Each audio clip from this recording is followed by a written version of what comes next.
خدا کو کب غصہ آتا ہے؟ جب مندر پاک نہ ہو اور وہاں خرید و فروخت کی جائے۔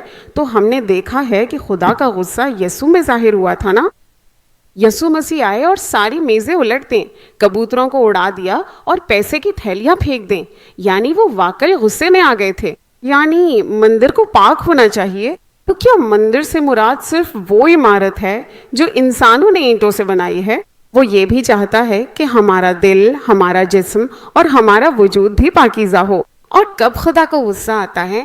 ہمیں روح القدس کو رنجیدہ نہیں کرنا چاہیے۔ روح القدس کو رنجیدہ کرنا کیا ہے؟ گناہ نہ کرو۔ یہ بھی کہا گیا ہے کہ روح القدس کے خلاف بھی بات نہیں کرنی چاہیے۔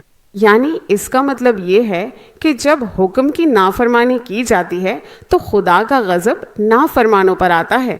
ہمارا خدا محبت کی مورت ہے، ہم جتنا بھی گناہ کریں خدا برداشت کرتا ہے، ہمیں فضل ملتا ہے، ایسا ہم سوچتے ہیں، لیکن ہم دھوکہ کھاتے ہیں۔